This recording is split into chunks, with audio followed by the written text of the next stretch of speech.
Bismillahirrahmanirrahim. Assalamualaikum warahmatullahi wabarakatuh. Innal hamdalillah nahmaduhu wa nasta'inuhu wa nastaghfiruh wa na'udzu billahi min shururi anfusina wa min sayyiati a'malina. May yahdihillahu fala mudilla lahu ومن يضلل فلا هادي له أشهد أن لا إله إلا الله وحده لا شريك له وأشهد أن محمدا عبده ورسوله اللهم صل وسلم عليه وعلى آله وصحبه ومن دعا بدعوته ومن سار على نهجه. نوينا التعلم والتعليم والتذكر والتذكير والنفع والانتفاع والإفادة والاستفادة والحث على التمسك بكتاب الله وسنة رسوله والدعاء إلى الهدى والدلالة على الخير ابتغاء وجه الله ومرضاته وقربه وثوابه سبحانه وتعالى. أما بعد. Jamaah salat subuh Masjid Baitus Salam yang dirahmati Allah. Alhamdulillah wa syukurillah, di pagi hari ini kita mendapatkan nikmat dari Allah. Bisa melaksanakan salat subuh dengan berjamaah. Kemudian kita isi waktu yang sangat utama ini setelah melaksanakan salat subuh dengan majlis ilmu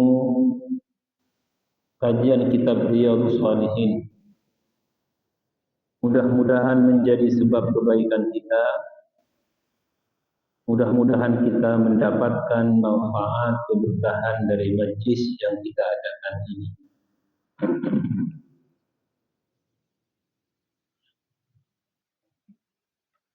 Jamaah yang dimuliakan Allah, pada kesempatan yang lalu kita sudah memulai babun fit taqwa, bab di dalam ketakwaan. Kita sudah membaca firman Allah Subhanahu wa taala, A'udzu billahi minasyaitonir rajim, ya ayyuhalladzina amanu taqullaha haqqa tuqatih. وقال تعالى فاتقوا الله ما استطعتم. وقال تعالى يا أيها الذين آمنوا اتقوا الله وقولوا قولا سديدا. قال تعالى ومن يتق الله يجعل له مخرجا ويرزقه من حيث لا يحتسب. وقال تعالى إن تتقوا الله يجعل لكم فرقانا ويكفر عنكم سيئاتكم ويغفر لكم والله ذو الفضل العظيم. والآيات في الباب كثيرة معلومة. Ayat-ayat dalam bab ketakwaan ini sangatlah banyak. Karena memang pada hakikatnya ketakwaan adalah inti dari kebaikan di dunia dan juga sebab dari kebahagiaan di wa tazawwadu fa inna khairaz zadi taqwa. Secara ringkas ketakwaan itu ada dalam 3 perkara. Yang pertama, perintah Allah yang dijalankan. Yang kedua, larangan Allah yang harus ditinggalkan. Yang ketiga, takdir Allah yang harus dihadapi dengan sabar dan ridha. Takdir ini bisa baik kita sukai, kita senangi, bisa tidak baik dalam pandangan kita, yang mana kita tidak menyukai dan tidak menginginkan. Sebagai orang beriman wajib meyakini bahwa qada dan qadar, baik itu kita sukai atau tidak kita sukai, kita yakini itu adalah dari Allah. Maka ketika kita meyakini apa yang terjadi dari Allah Subhanahu wa taala, maka kita pasti bersabar. Kalau sudah bersabar, maka kita akan mencapai derajat ridha. Ridha dalam arti sukunul qalbi tahta majaril ahkam. Ridha adalah salah satu sifat yang dirasakan oleh hati, berupa ketenangan, kebahagiaan terhadap apapun yang terjadi dari ketentuan-ketentuan Allah.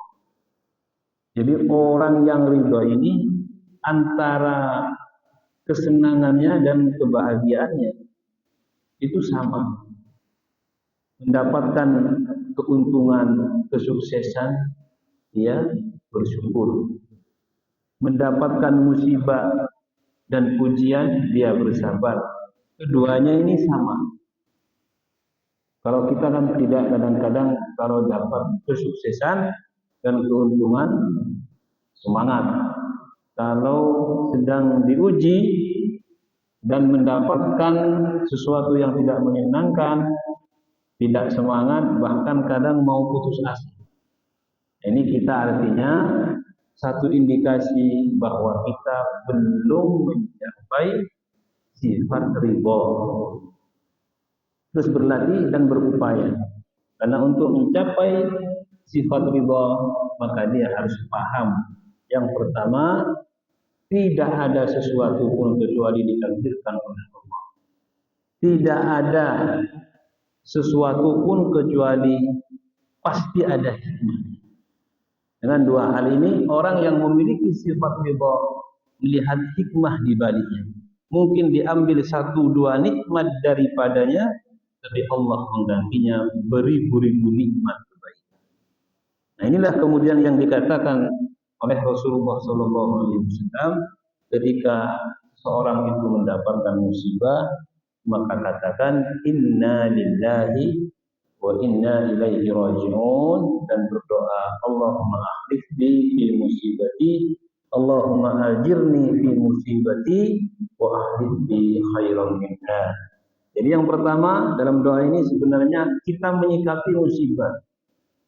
Artinya Allahumma ajirni fi musibati, meyakini bahwa musibah apabila dihadapi dengan sabar dan kita yakin itu dari Allah, pasti kita akan mendapatkan pahala keutamaan kesabaran. Yang kedua, wa akhlif li fi musibati wa akhlif li khairan minha, dan berilah yang terbaik, ganti yang lebih baik. Kita meyakini bahwa setiap musibah ada hikmahnya, dan hikmah ini apabila kita pahami, maka kita akan tetap bersyukur kepada Allah Subhanahu. Jadi orang yang ridha ketika mampu memadukan antara sifat sabar dan sifat syukur yang ada dalam diri. Jadi sabar syukur itu tidak bisa dipisah. Tidak bisa. Sabar itu kan ada 4. Sama, sabar dan ketakwaan juga satu kesatu. Kalau tadi saya sebutkan ketakwaan itu perintah, larangan, takdir. Baik itu berupa sesuatu yang kita sukai atau tidak kita sukai. Nah, kesabaran juga begitu. Para ulama membagi kesabaran. Yang pertama, sabar menjalankan ketaatan. Harus sabar. Orang sebelum subuh sudah bangun, ada yang bangun sebelum jam 3 untuk memakmurkan sepertiga malamnya. Ini harus sabar. Berpuasa harus sabar. Yang kedua, sabar meninggalkan larangan. Ada sesuatu di depan kita. Kita tahu bahwa ini tidak boleh. Kita paham bahwa ini akan mendatangkan murka Allah. Kita sabar menahan diri. Kemudian yang ketiga, sabar ketika mendapatkan nikmat. Mendapatkan nikmat itu juga harus sabar. kita dapat keuntungan, dapat kesuksesan harus sabar. Dalam arti sabar karena keduniaan ini itu sifatnya membawa manusia kepada kelalaian. Semua sifat dunia itu mesti membawa atau mengajak yang memiliki kepada kelalaian. Maka kita harus memperhatikan ini ketika kita sukses, punya banyak uang, punya banyak harta, lihat diri kita. Kita ini ditarik kemana? Biasanya ditarik untuk lalai. Pertama, lalai terhadap kewajiban. Kemudian lalai terhadap Tuhan. Lalai terhadap apa yang harus dia lakukan dengan harta itu, menginfakkan, memberikan kepada yang membutuhkan dan semisalnya, membantu orang-orang yang membutuhkan. Nah ini, maka harus sabar. Bahkan ada sebagian orang soleh itu dia merasa lebih berat ketika mendapatkan dunia daripada tidak mendapatkan. Ada beberapa biografi dari orang-orang soleh, para solihin, para aulia seperti itu. Ketika dia berdagang, ketika mendapatkan keuntungan, nangis kepada Allah, munajatnya kepada Allah itu lebih keras. Kenapa ya Allah? Engkau uji hamba dengan harta benda ini. Mampukah hamba mengemban amanah ini? Mampukah hamba untuk bisa mensyukuri nikmat ini? Nangisnya itu lebih kencang. Kalau kita sebaliknya, kalau diuji dapat musibah baru munajatnya itu lebih kuat. Ini ada yang begitu. Ada dan tidak hanya satu dua orang.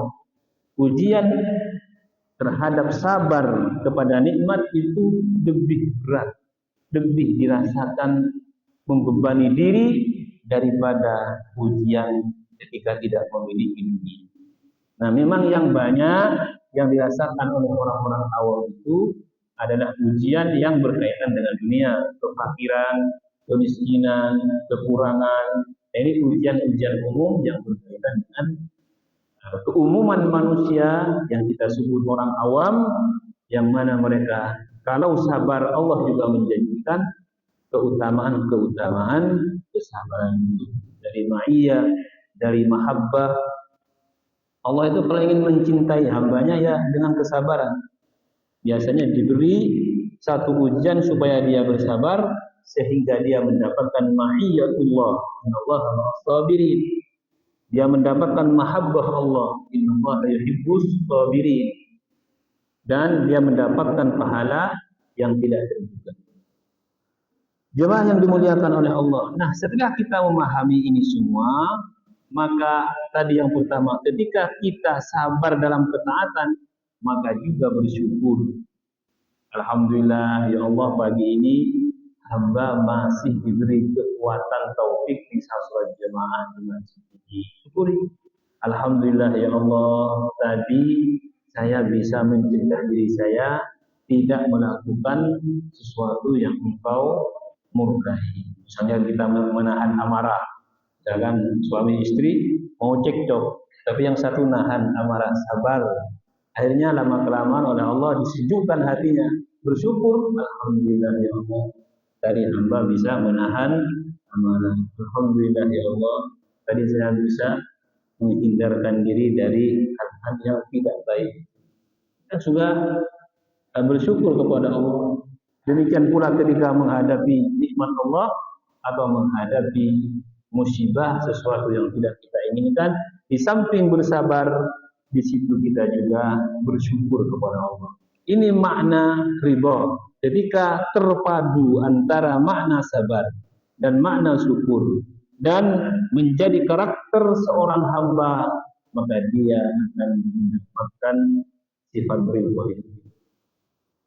Nah, kalau sudah mendapatkan ridha, disitulah kita akan merasakan kebahagiaan dengan iman, dengan ridha ini. Bismillahirrahmanirrahim. Wa ammal ahaditsu fal awwalu, sedangkan hadis-hadis yang berkaitan dengan ketakwaan, maka hadis yang pertama, an Abi Hurairah radhiyallahu anhu qala, diriwayatkan dari Abu Hurairah radhiyallahu anhu, beliau berkata, "Qila ya Rasulullah, wahai Rasulullah, man akramun nas?" Siapakah manusia yang paling mulia? Qala atqahum. Nabi sallallahu alaihi wasallam, manusia yang paling mulia adalah manusia yang paling bertakwa. Itu cara pandang Islam memandang manusia ini. Tapi akram di sini man akramun nas. Akram. Nama saya Ikram. Ya, dari akram ini juga. Akrama yukrimu ikram. Sampai lupa ya. Nama. Tadi bilang guru saya itu karena lupa sebenarnya saya tidak tahu. Kayaknya gurunya lupa murid itu lumrah. Murid lupa guru itu yang nggak lumrah. Maaf, saya bukan menggurui. Saya anak jenengan. Kalau saya ngaji itu ya, saya merasa banyak itu orang tua saya semua. Jadi kalau ingin ingat saya, akramun nas. Inna akramakum indallahi atqakum. Kalau di temanku saya dipanggil Ahmad ya. Karena orang-orang Arab itu kan kalau manggil itu, kalau ikram itu katanya untuk perempuan itu. Nggak paham juga ya. Syekh, kenapa kok nggak manggil ikram? Ikram itu biasanya digunakan juga untuk perempuan. Untuk perempuan. Man akramun nas, siapakah manusia yang paling mulia? Akram di sini juga bisa bermakna aslul karami kasratul khair. Siapakah manusia yang paling banyak kebaikannya? Atau akram juga bisa bermakna as-sakha, orang yang paling dermawan. Ya karim, yang maha murah, yang maha pemurah, ya karim. Jadi banyak makna akram ini. Nabi ketika menjawab dengan jawaban pertama, jawaban ini mengindikasikan bahwa yang dimaksud akram di sini yang mulia. Yang paling mulia di sisi Allah, manusia itu dilihat dari sisi ketakwaannya tadi. Ketakwaan yang saya sampaikan tadi. Dia menjalankan perintah Allah apa enggak? Dia menahan diri untuk tidak melakukan larangan Allah apa tidak? Dia sabar dan ridha terhadap takdir Allah apa tidak? Itu yang paling mulia kata Nabi sallallahu alaihi wasallam. Faqalu, sahabat bertanya, "Laisa hadza nas'aluka?" Bukan ini yang kami tanyakan kepadamu wahai Rasulullah. Nabi menjawab lagi, qala fa Yusuf nabiyullah, ibnu nabiyillah, ibni nabiyillah, ibni khalilillah. Dalam riwayat lain, Nabi pernah berkata tentang Nabi Yusuf ini, Al-Karim, Ibnul Karim, Ibnul Karim, Ibnul Karim. Makanya berkaitan dengan man akramun. Al-Karim. Al-Karim itu yang bisa bermakna yang pemurah ya, atau yang mulia. Tapi itu julukan untuk orang yang baik. Yusuf itu mulia. Anaknya orang mulia. Namanya Nabi Yakub. Nabi Yakub ini mulia. Anaknya orang mulia. Yusuf, Yakub. Siapa anaknya? Nabi Yakub. Ayahnya Nabi Yakub, Nabi Ibrahim, Nabi Ishak, Nabi Ishak. Nabi Ishak ini orang mulia, anaknya orang mulia. Nabi Ibrahim. Saya pernah membaca beberapa keterangan kita. Orang 4 generasi semuanya di satu keadaan itu sulit terjadi. Misalkan panjenengan orang sukses, anaknya sukses, anaknya sukses sama levelnya sampai 4 itu jarang. Hampir enggak.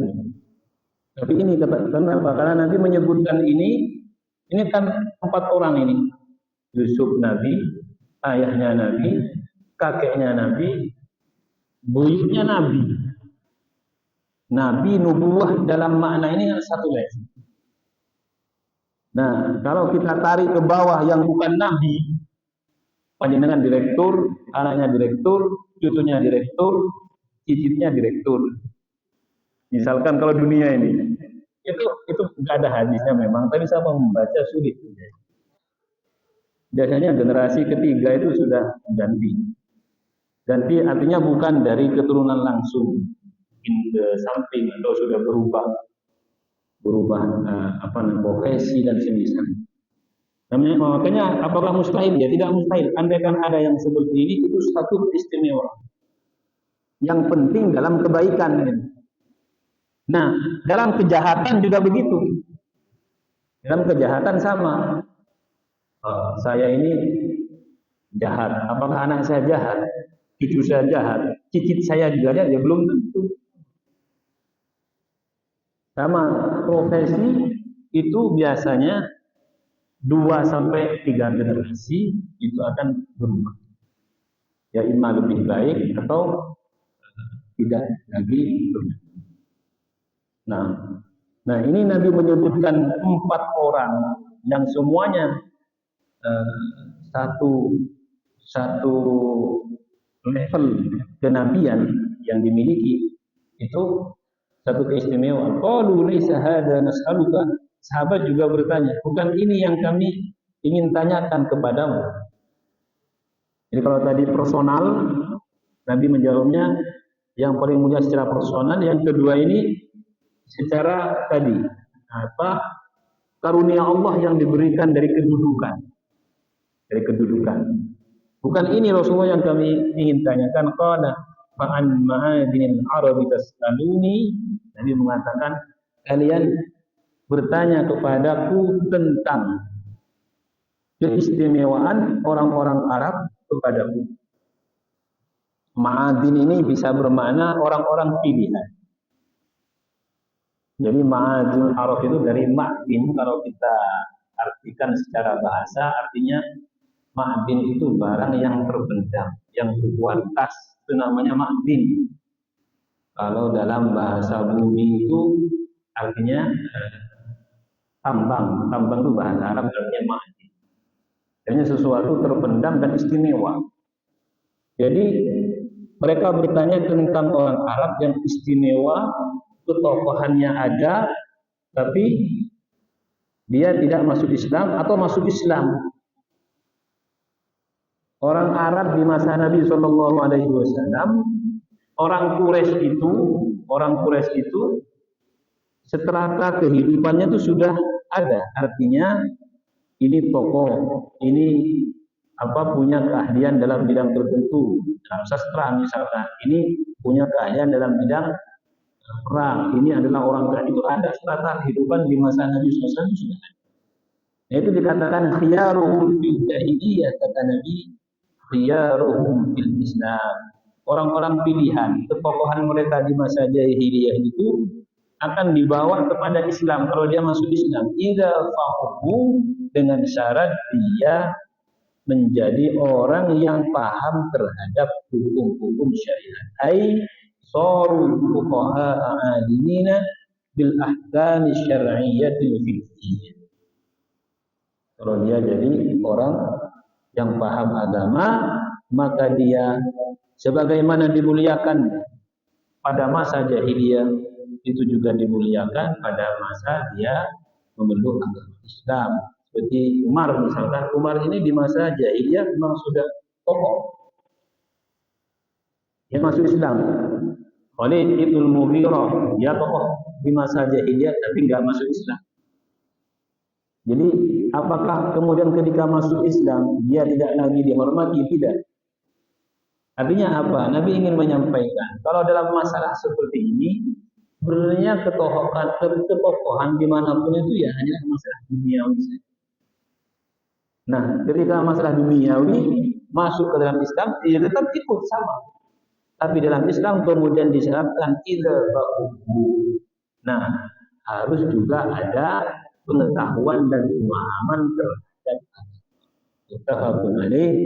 Hadis ini diriwayatkan oleh Imam Bukhari dan Imam Muslim. Ada sebagian ulama yang mengatakan faqihu wa hukiya kasruha. Ada yang mengatakan wa faquhu kata Imam Nawawi bi dhammil qaw wa faquhu al-masyhur. Wa hukiya kasruha, ada yang mengkasrahkan idza faqihu. Kalau faqihu artinya tadi mengetahui ilmu syariat. Kalau faquhu, kalau dia memahami.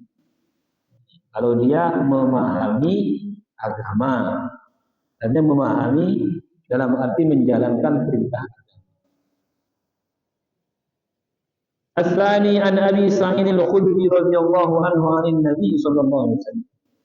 Yang kedua dari bab ketakwaan ini Imam Nawawi menyampaikan hadis yang diriwayatkan oleh Abi Sa'id al-Khudri radhiyallahu anhu dari Nabi sallallahu alaihi wasallam. Inna dunya hulwatun khabiratun. Sesungguhnya dunia ini hulwatun. Hulwah itu manis. Khabirah itu bisa bermakna hijau, tapi makna dalam hadis ini khadiratun itu artinya menyegarkan, segar. Khabirah itu kan artinya hijau, jadi al-akhbar itu artinya hijau. Tapi makna hulwatun khabirah ini artinya dunia itu rasanya manis dan menyegarkan. Ini dunia ini. Kalau kita misalkan contohkan dunia itu apa? Banyak dunia itu Pak. Bukan hanya uang, mobil, rumah, apalagi yang kita senangi ini emas kalau itu, apalagi. Pokoknya yang sifatnya dia itu kata Nabi manis, rasanya itu enak. Kemudian yang kedua menyegarkan. Sampai ada teman-teman yang bekerja itu, kalau awal bulan atau akhir bulan mau menerima gaji itu biasanya capek kok bisa semangat lagi, badan itu kayak sehat lagi, pikiran itu kayak ya karena memang dunia itu hulwatun khabirah. Dunia itu manis menyegarkan. Dan memang itu sifatnya. Ya kita sadari itu dan kita merasa seperti itu. Makanya hati-hati terhadap dunia ini. Melalaikan kalau kita tidak hati-hati. Hulwatun khadirah. Kadang-kadang memang begitu. Kadang kita berlomba-lomba, kadang nyawa dipertaruhkan demi itu. Hulwatun khadirah. Jadi sesuatu yang enak dan memang sangat menyegarkan.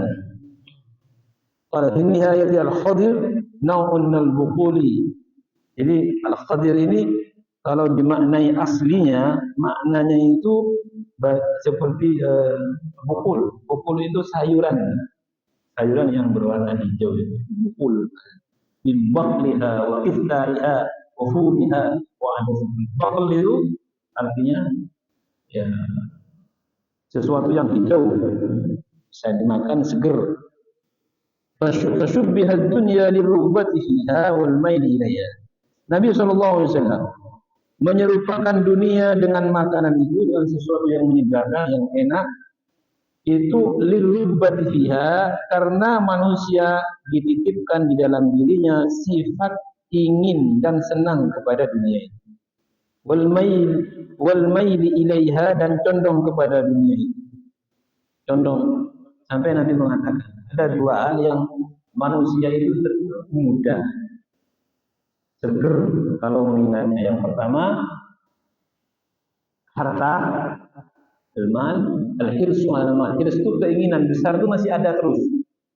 Yang kedua wal hirsu al-umr. Artinya yang kedua dia ingin usianya panjang terus. Padahal hakikatnya manusia ketika ingin usia panjang, konsekuensinya kan harus lemah. Tapi manusia itu enggak. Kita itu ingin usia panjang tapi sehat. Jadi ingin usia panjang, badan sehat, pikiran masih muda. Nah ini kadang-kadang manusia itu lucu. Quran sudah menjelaskan, "Wa man nu'ammilhu nunaqqishu fil khalq." Kita semakin tua, konsekuensinya semakin lemah. Tapi orang ini masih ingin terus minta usianya dipanjangkan. Ya nggak apa-apa, nggak ada masalah. Makanya kita ini semakin tua ini jangan hanya memperhatikan urusan dohir. Lihat hati kita, di dalam diri kita ini lihat. Banyak riwayat Al-Quran juga menyebutkan wa kanal insanu qafura. Sifat-sifat itu kita perhatikan. Qafur itu artinya manusia itu punya sifat pembawaan namanya bakhil. Qafur itu dari al-qadar itu memberikan sesuatu yang sedikit. Di hatinya itu kalau ingin memberi itu mesti ingin memberi sedikit. Itu nama qafur. Al-Quran mengatakan wa kanal insanu qafura. Kemudian juga ini sifat dasar. Selama dia jadi manusia, sifat ini ada. Mau Anda soleh ataupun tidak soleh, bisa ada itu. Artinya ada sifat kotor. Kotor ini ya bakhil lah. Intinya pikir itu ada. Makanya dalam hadis salatul muhlikat ada 3 kehancuran di hati. Syuhun momok yang pertama. Sifat kikir yang dibawa dari lahir sebagai manusia. Jangan selalu diikuti. Makanya, aku nyari doa sekian. Itu memang sifat Anda kalau diikuti, hancur katanya. Yang kedua, sifat pembawaan itu adalah hawa.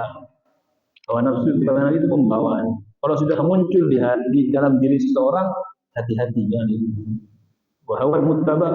Kemudian yang kedua, manusia itu lahir ingin dia itu memuji dirinya sendiri. Setiap manusia mau dirinya jelek atau mau dirinya rupawan, mesti dia ingin terlihat bagus.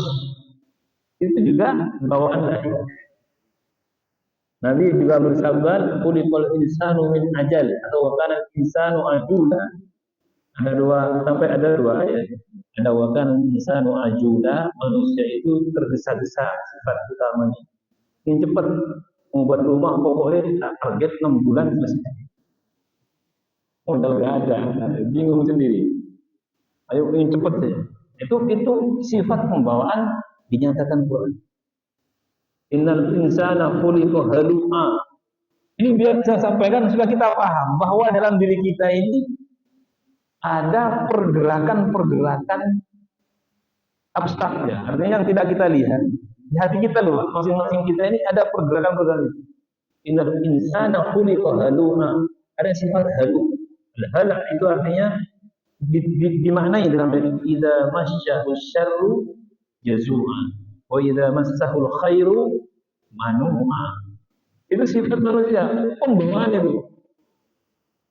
Karena Allah mengatakan innal insana, sungguhnya manusia khuliqa ini diciptakan. Khuliqa halu'a, tapi bisa dirubah nanti. Khuliqa halu'a sebagai orang yang halu. Apa orang yang halu? Idza masyahu syarru jazua, kalau mendapatkan sesuatu yang tidak dia sukai, jazua, mesti dia berkeluh kesah. Oh, bisa gini tuh. Harusnya enggak mungkin. Balas sampean tuh, Mas. Harusnya sampean. Sudah saya sampaikan. Itu sifat manusia itu. Idza maslahul khairu manu'a. Kalau dia mendapat kebaikan, disimpan, enggak mau dikeluarkan. Perlu ini tausiah aja. Ini untuk ini aja. Nah, kalau kita melihat fenomena ini kepada orang-orang dekat kita, suami istri, ya istri suaminya begitu, atau suami dan istrinya memiliki sifat ini, ya kita mau apa lagi? Itulah sifat yang memang sudah ditegaskan oleh Al-Quran ada dalam setiap manusia. Nah, kata Nabi, walaupun sifat itu ada, kita jangan ikuti. Maka untuk bisa menstabilkan jiwa kita ini ada syariat ini. Allah juga sudah memberikan remnya. Ada hati, ada akal. Jadi andaikan manusia tidak mengenal syariat pun, untuk bisa mempertimbangkan ajakan-ajakan syaitan, ajakan hawa nafsu, sifat-sifat buruk yang ada dalam diri manusia ini, ada hati, ada akal. Makanya kata Nabi SAW, istafti qalbaka. Kamu meminta fatwa kepada hati. Artinya hati yang baik, akal yang sempurna pasti akan memberikan pertimbangan antara baik dan buruk dari setiap keputusan. Ketika hawa nafsu mengajak kita kepada sesuatu, pasti akal itu memberi pertimbangan. Setiap manusia normal begitu. Walaupun dia nggak pernah ngaji, walaupun nggak punya agama, walaupun nggak punya agama sekali ateis atau kafir, semua ada itu. Saya ada orang begini, Ustaz, saya punya teman, dia itu ateis, punya Tuhan, tapi baik, ngapunten, mungkin lebih baik dari yang lain, bagus, sopan. Ya karena memang unsur-unsur kebaikan tadi, akal, hati nurani, ruh kita itu, kemudian akal yang ada dalam diri kita, ini untuk kebaikan. Porsi kita orang beriman dan mereka sama di sini, sama. Ini jangan heran mereka baik. Hanya kita punya keyakinan selama apa yang di dalam pertimbangan akal tidak dikawal dengan syariat ini, tidak meyakini syariat ini, itu tidak benar. Kenapa? Karena akal atau hati nurani ini tidak selamanya sempurna. Kadang terkontaminasi oleh hawa nafsu, kotor, ada kotorannya. Maka syariat ini ketika hati kotor oleh syariat dikatakan sana jalan, ikuti jalan ini, kamu akan benar, kamu tidak akan menyesal kalau ikut ini. Itu syariat. Kadang akal kita, ya kalau akal sempurna nggak ada masalah. Abu Bakar sendiri itu sebelum datang Nabi SAW sudah baik.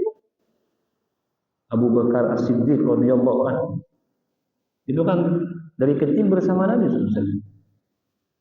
Dan beliau ketika Nabi mendapatkan wahyu, diangkat menjadi Nabi dan Rasul. Ya beliau sudah sepuh juga, hampir 40-an usianya. Beda 2-3 tahunan lah dengan Rasulullah SAW. Berarti Abu Bakar sebelum mendapatkan syariat ini, kenapa terkenal baik dia? Gak pernah main perempuan, minum minuman keras, melakukan hal-hal. Kenapa? Karena mengikuti akalnya. Pertimbangan akal itu. Anda kan ditanya, kenapa Anda nggak minum minuman? Enggak, bahaya.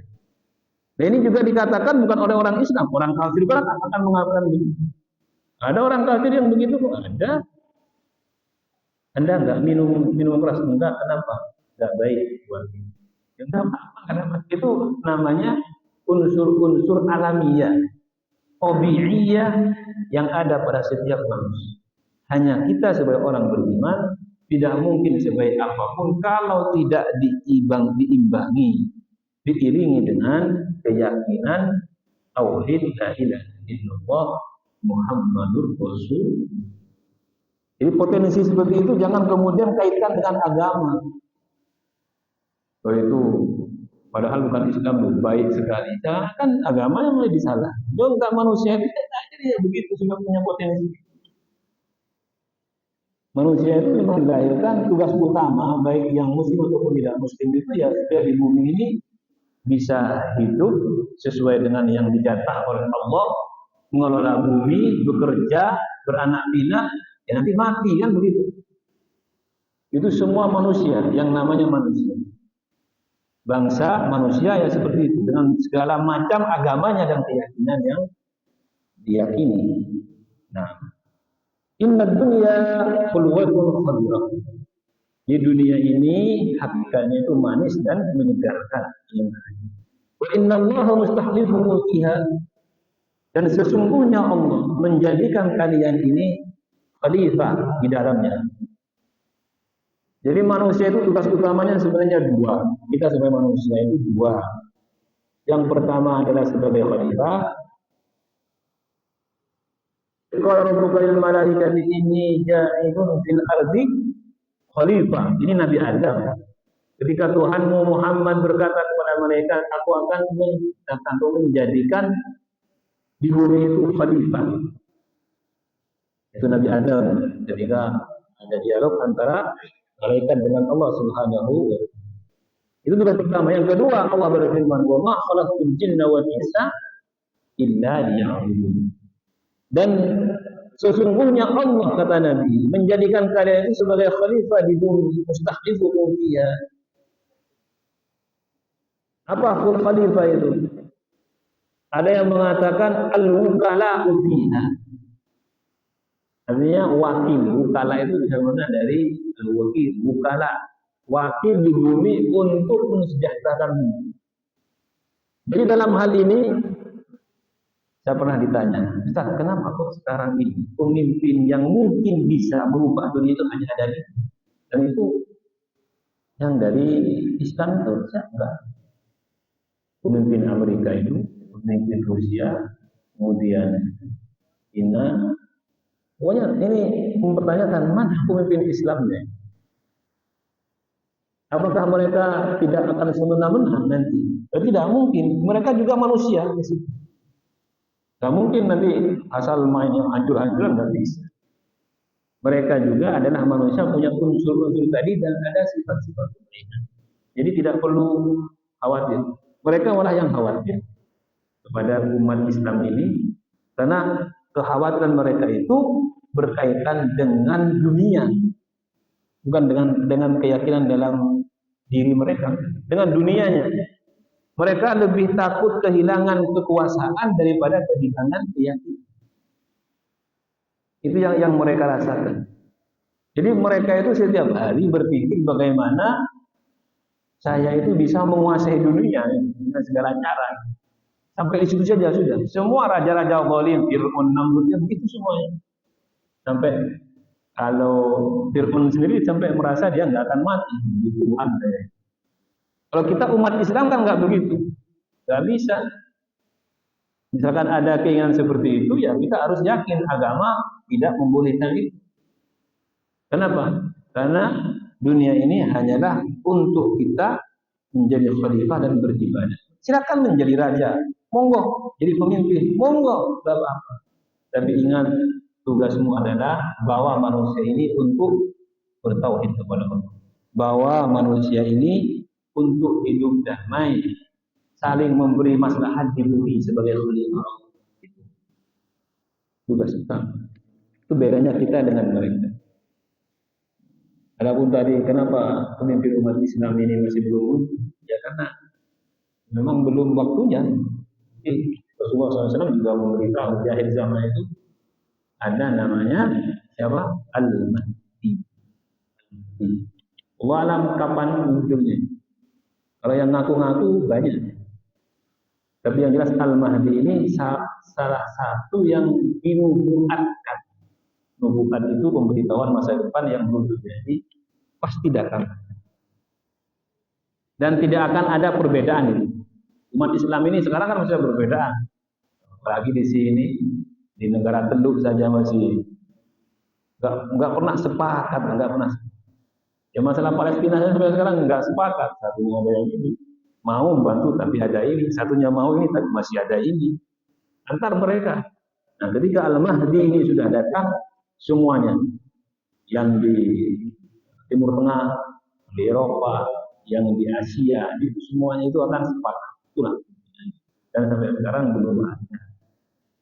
Allahu a'lam kapan akan adanya, tapi kita yakini itu pasti ada.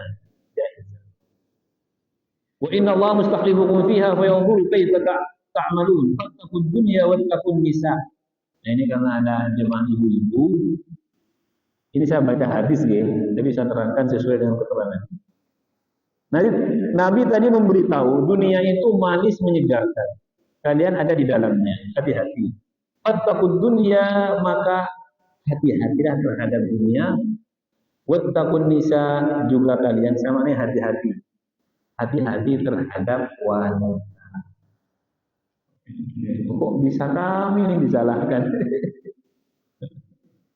Ya, Nabi yang mengatakan begitu.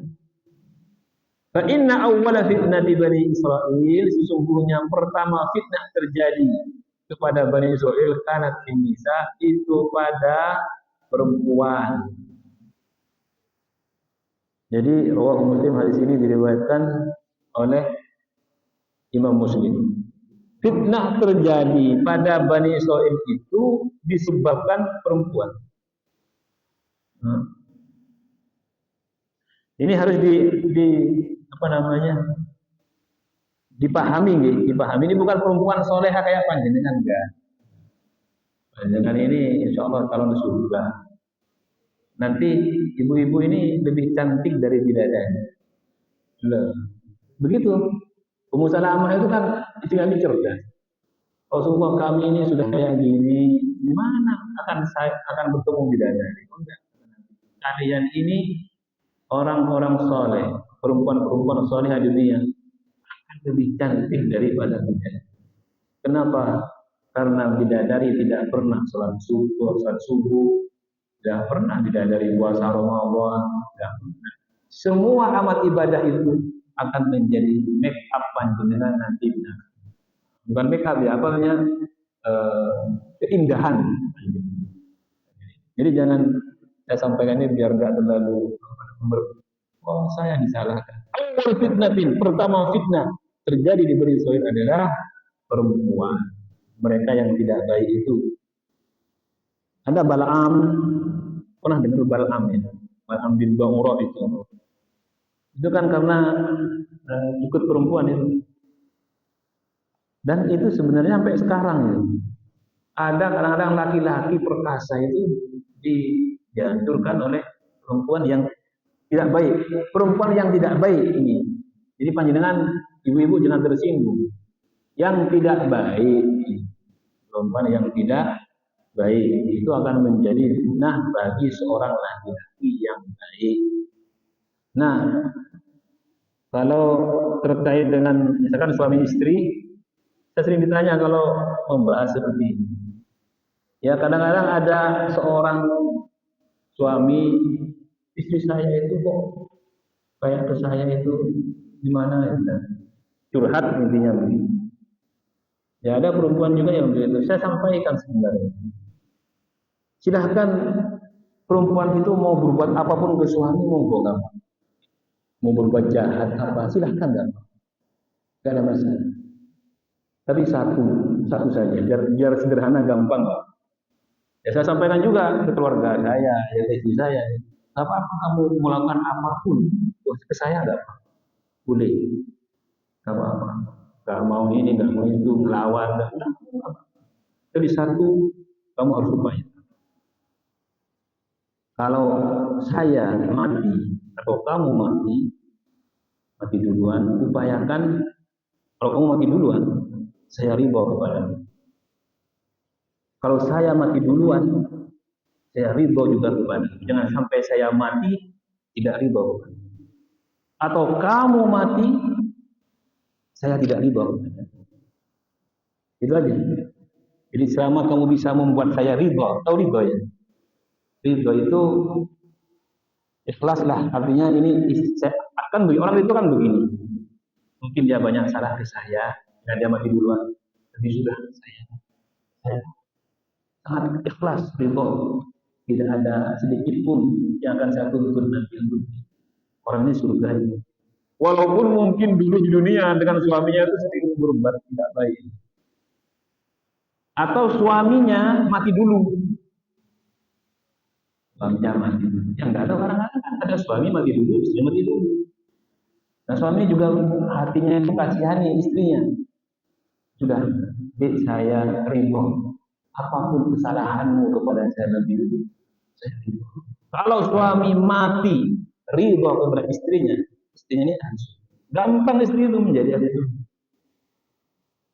Sekarang panjenengan berbuat jahat kepada suaminya, monggo nggak apa-apa.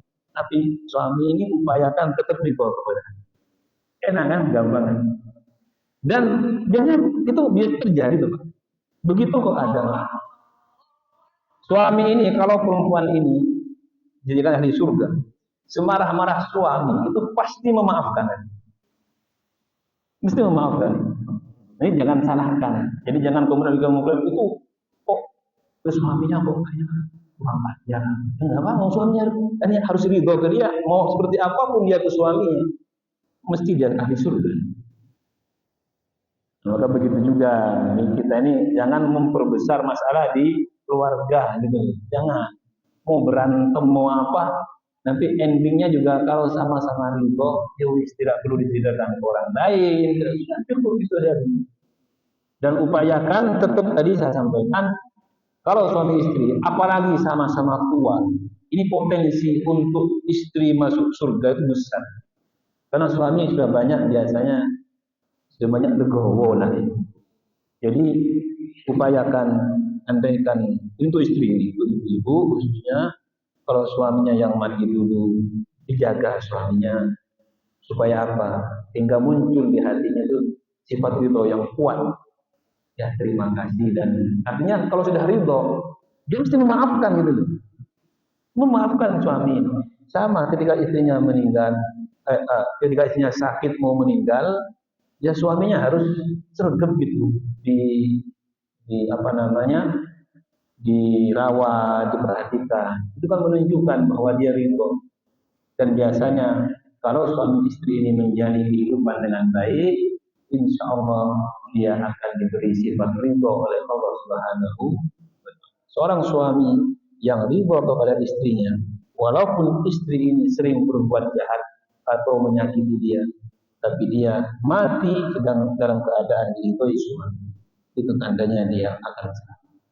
Gampang kan? Perempuan itu gampang. Ya saya juga begitu. Gak apa-apa kamu ke saya ini gak apa-apa. Tapi doakan kepada Allah. Kamu berdoa kepada Allah.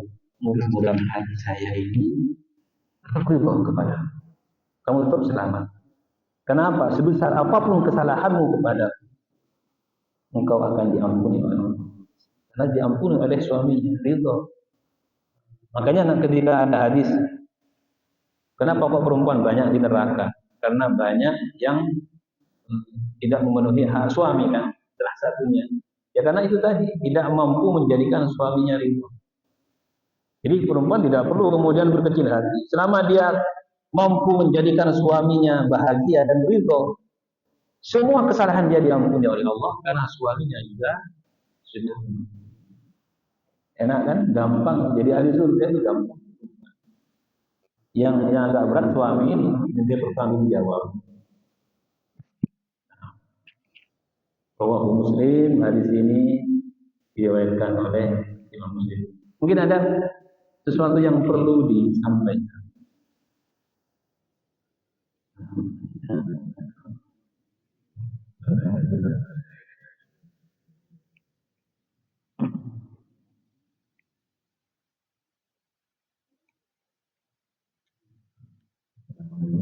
Waalaikumsalam.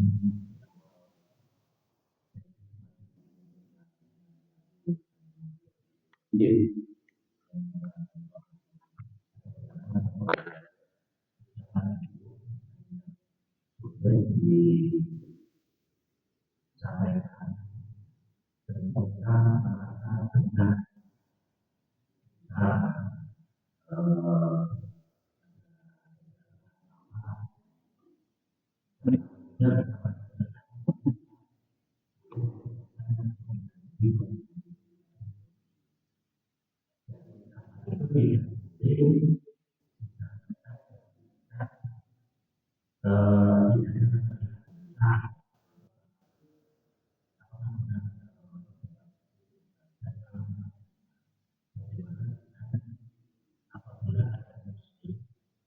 Yang hidupnya untuk menikmati.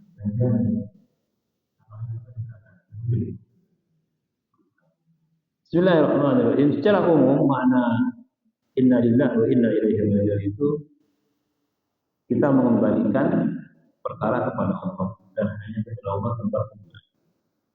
Di Al-Quran yang pertama ada wabasyiris sabirin alladzina idza asabatuhum musibatun qalu inna lillahi wa inna ilaihi raji'un.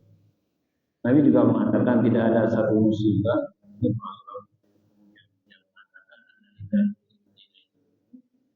dan berdoa dapat pahala dan minta ganti lebih baik kecuali akan diberikan. Ini memang kenapa kok sekarang ini digunakan untuk orang mati, karena memang sababul wurudnya juga itu juga ada peristiwa yang menimpa anak salah seorang sahabat. Kalau tidak salah Abu Talha. Abu Talha pernah kita punya anak mati, itu oleh istrinya disembunyikan, khawatir marah. Pagi-pagi ke Rasulullah, tanya anakku di mana yang sakit, tidur, itu berat. Nah, ketika itu Nabi mendoakan, mudah-mudahan kamu sabar, oleh Allah diganti dengan yang lebih baik. Itu kan dalam kematian. Tapi sebenarnya tidak. Jadi inna lillahi wa inna ilaihi raji'un. Kalau mengacu kepada maknanya, itu kepada semua yang berbentuk musibah. Kalau musibah itu tidak harus kehilangan. Kadang-kadang musibah itu menghadapi sesuatu yang kita merasa sangat terbebani. Enggak kehilangan, tapi kita menghadapi sesuatu yang sangat terbebani, maka ucapkan innalillahi. Nah, ini kalau kepada kita. Nah, sekarang kita kembali kepada yang biasa diucapkan dan disampaikan innalillahi wa inna ilaihi raji'un.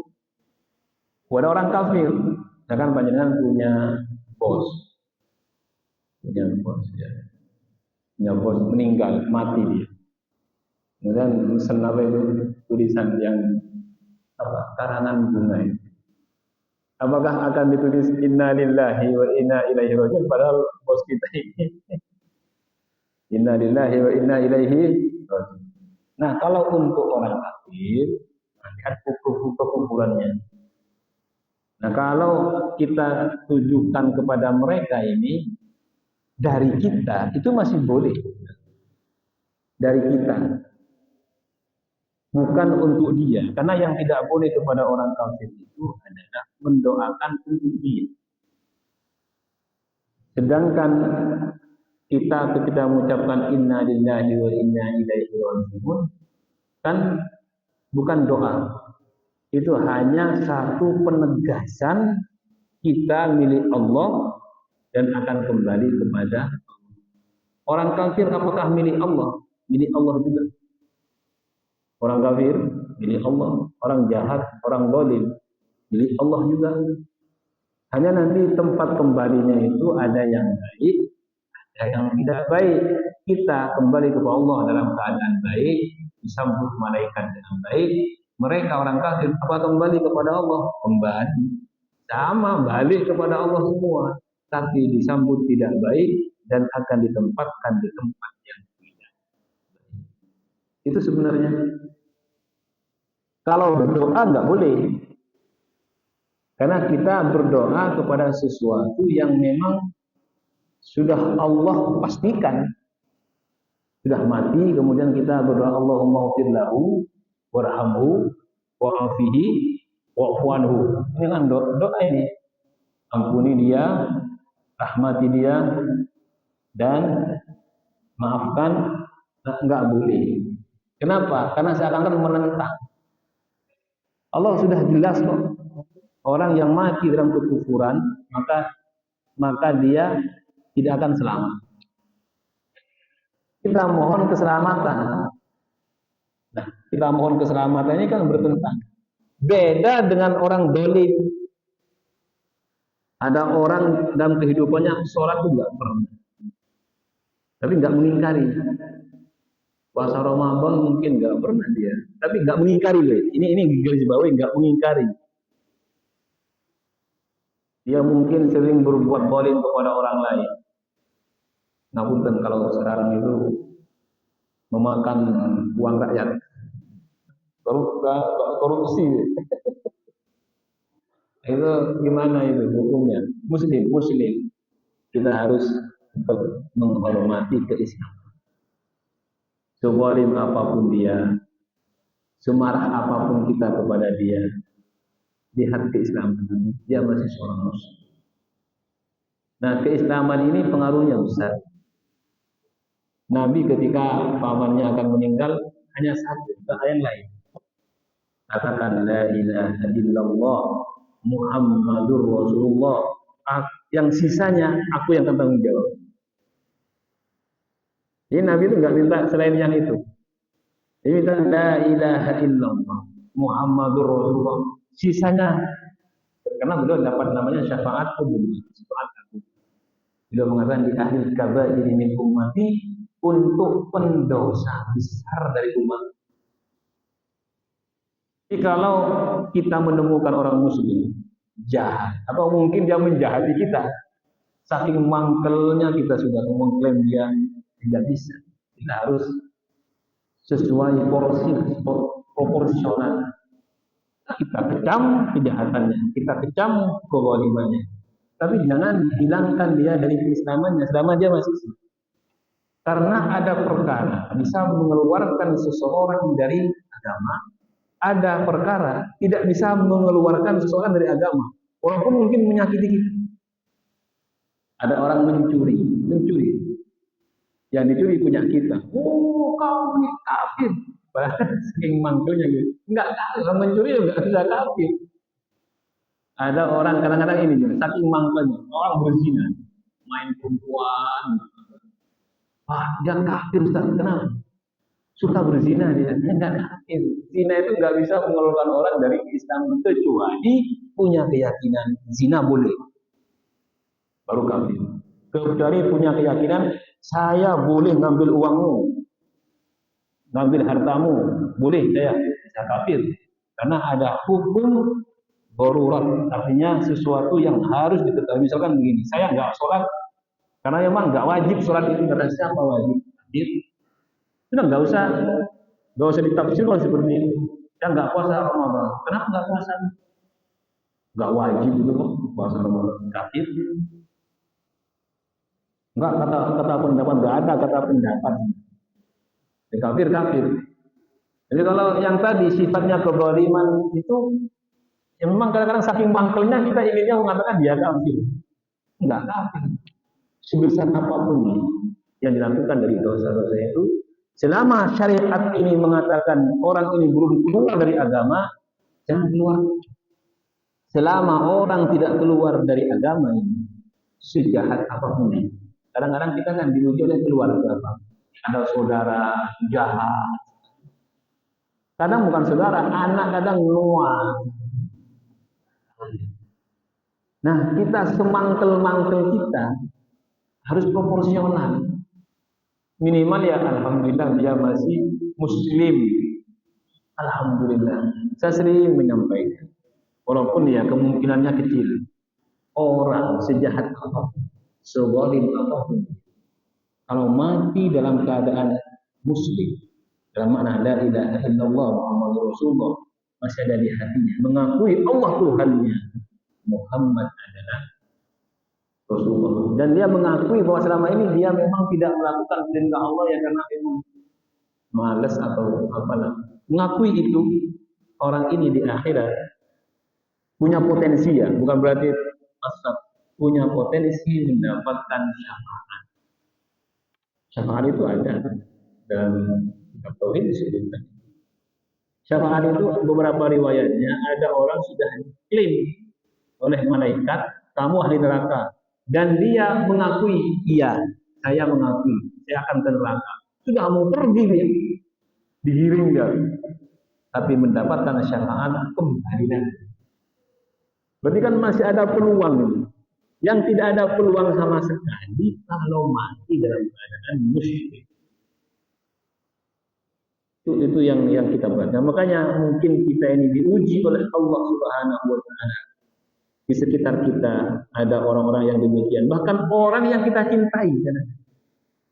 Jadi saya sampaikan mungkin saudara, kerabat, atau anak, bahkan suami istri. Ada suaminya baik, istrinya yang ada. Ada sebaliknya, istrinya baik, suaminya yang tidak baik. Tapi lihat, kalau masih muslim ya, mudah-mudahan potensi untuk baik di dunia, insya pada masa yang akan datang, itu masih terbuka lebar. Nah, andaikan dia harus mati dengan kezaliman itu, di akhirat dia akan punya harapan. Itu selama muslim. walaupun berat Pak.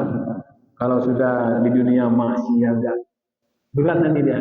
Akhirat itu kan ada yang ringan, ada yang berat gitu loh. Yang ringan itu enak dinaungi oleh Allah, yang lain panas dinaungi, yang ringan dinaungi dapat naungan Allah. Hisabnya ada yang cepat, ada yang lambat. Ketika naik sirat itu berjalan di atas jembatan, ya ada yang cepat, ada yang lambat. Itu mesti dialami oleh yang lain. Tapi apakah mereka diampuni nanti oleh Allah? Bisa, potensi untuk itu ada. Artinya modal dia masih punya. Makanya kita ini jangan sampai tauhid dalam diri kita ini mudah, apalagi ditukar dengan hal-hal yang bisa mencelakakan kita ya. Tahan mohon kepada Allah mudah-mudahan bisa istiqomah di atas kalimat tauhid ini. Innal ladzina qalu rabbuna Allah tsumma kita sudah menjadi seorang mukmin, seorang muslim, maka istiqomah tetap ada di kalimat ini sampai kita menghembuskan akhir. Wallahu a'lam bishawab. Oke. Kita tutup dengan pembacaan doa kafaratul majlis. Subhanakallahumma wa bihamdika asyhadu an la ilaha illa anta astaghfiruka wa atubu ilaik. Wassalamualaikum warahmatullahi wabarakatuh.